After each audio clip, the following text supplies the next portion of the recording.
Olá, pessoal, salve meus degenerados da reflexão sombria. Hoje o Filosofia de Boteco vai até as profundezas do inferno. A pauta é sofrimento, destino, liberdade, violência, amor e caos. É sangue, espada, alma dilacerada. Hoje, meu camarada, vamos falar de Berserk, a obra-prima de Kentaro Miura. Se você acha que quadrinho japonês, né, anime, mangá, é só lutinha, gritaria, segura o copo, irmão. Dá um passo para trás, porque você está brutalmente equivocado. Berserk é um épico trágico, existencial, de proporções dostoiévskiana. É Nietzsche em forma de mangá. É Schopenhauer desenhado a nanquim.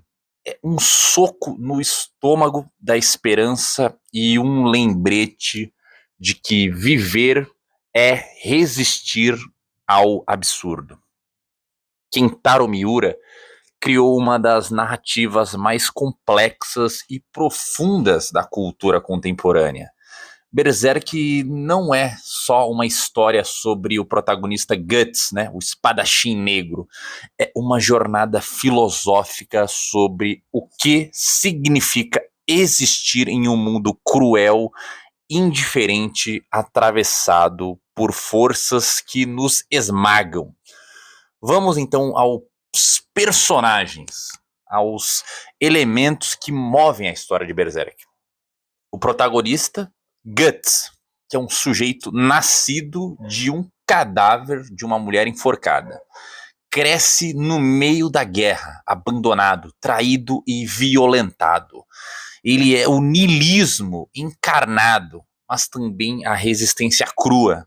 A espada dele não é só uma arma, é o símbolo da luta contra um destino que quer arrancar qualquer centelha de vontade. Ele é o homem trágico nietzscheano, que encara o abismo e, mesmo assim, diz sim à vida. Essa é a nuance, o panorama histórico do protagonista Guts. Já por um outro lado, né, o seu amigo e também arqui-inimigo, Griffith, é o homem da razão instrumental. Ele quer construir um reino, ter controle, virar algo além do humano. Ele é maquiavélico, é idealista e por isso mesmo é monstruoso, mas também angelical. Quando ele sacrifica tudo, inclusive seus companheiros, para a sua ascensão divinal como Fento, ele realiza a mais pura forma de utilitarismo extremo. Tudo é meio para um fim, inclusive vidas humanas.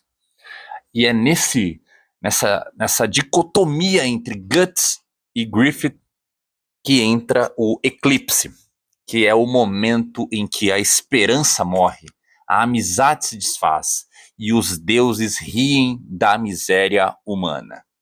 É ali que Miura nos mostra que o mundo de Berserk é governado por um sistema de causalidade, uma espécie de determinismo cósmico. Você pode chamar isso de destino, ou se quiser ser mais técnico, de uma teodiceia invertida, né? Enquanto Leibniz coloca a teodiceia, né, num mundo em que é governado por Deus vencendo o mal, né, o pecado que nós colocamos, aqui o mundo é um lugar em que o mal triunfa como parte da engrenagem divina. O mal não é algo que o divino combate, mas é a ferramenta que o divino utiliza para perpetuar-se neste mundo caótico e da vontade humana. Mas o Guts luta, mesmo amaldiçoado, mesmo perseguido, mesmo sabendo que não pode vencer os deuses, que não pode vencer seu arqui-inimigo, ele não abaixa a cabeça, ele continua, ele é o herói trágico, ele é Sísifo carregando a pedra, algo que não tem motivo, está fadado a falhar, mas ele continua. É o homem que se recusa à servidão metafísica. Ele grita contra os céus e continua andando e combatendo o bom combate. E aí a gente se pergunta, em um mundo em que o mal reina, em que a canalice, o terror é a lei, onde os deuses são monstros e onde a razão vira tirania, por que continuar lutando? Né? Se Deus é mal, por que lutar? Por que se rebelar, né? Se tudo está condenado aos demônios, ao mal, à crueldade, à tirania, né? Por que lutar? Por que resistir? Miura talvez nos responderia, porque é isso que nos faz sermos humanos. A relação entre Guts e a personagem feminina Casca, né, é outro eixo crucial. Depois do trauma que eles vivenciam, do eclipse, do sacrifício de ver amigos morrendo, da traição de Griffith, do estupro, da destruição do vínculo, resta a fragilidade. Mas também resta cuidado, compaixão, reconstrução lenta, um novo propósito de vida que não a vingança e a dor.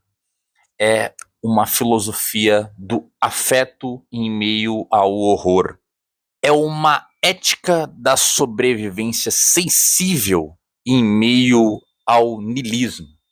Uma frase também muito impactante dessa obra, eu vou evitar ao máximo spoilers, para você não perder o encantamento do primeiro contato, né? Eu indico a leitura, indico também que você assista o anime visual que foi lançado, muito embora haja críticas a essa produção cinematográfica, ainda assim vale muito a pena você consumir esse conteúdo. Uma frase muito inteligente, na minha opinião, que a obra tem. É um momento em que um personagem fala para o protagonista Guts, né? Após ele ter vivenciado tantos traumas, estar lutando numa vingança, numa perseguição de destruição, ele diz o seguinte: escute, esse é um conselho de um velho. O ódio é o lugar para onde vai o homem que não é capaz de suportar a tristeza. Essa frase é totalmente brutal quando ouvida e entendida, né? O Miura, infelizmente, morreu antes de concluir a sua obra, né? Ele faleceu e Berserk, né, está sendo escrito e continuada por colegas e amigos dele, mas isso, né, a morte dele, né, se me permita dizer, né, com todo o respeito ao Miura, foi absolutamente apropriado. Talvez a obra não seria tão épica se ele levasse ao término, né? Porque Berserk não é sobre chegar a um fim, é sobre o caminho, sobre o peso que carregamos, sobre a escolha de seguir mesmo sabendo que tudo está contra você. É a antiteleologia. É o eterno retorno do sofrimento e da coragem. Então, da próxima vez que alguém disser que mangá, anime não é coisa séria, oferece um copo de vinho e um exemplar do Berserk. E pergunta: você já encarou o abismo hoje? Você já observou a dor, a tristeza, a angústia, a luta contra algo muito mais forte que você, que desfaz e aniquila o tempo, o espaço e toda a felicidade e todo o seu propósito, mas mesmo assim você continua numa resistência por um propósito que é muito maior do que você, muito maior do que uma vingança, do que uma paixão, do que um mero interesse carnal, algo que é maior do que a própria causalidade do mundo. Então, não diga que não há reflexões, que não há aprendizado, que não há filosofia numa obra de arte como Berserk. Esse foi mais um episódio do Filosofia de Boteco, onde a katana corta muito fundo, mas a reflexão ainda assim é mais afiada do que a Dragon Slayer de Guts. compartilhe, comenta, curte esse episódio, manda para aquele amigo que acha que Nietzsche morreu em 1900.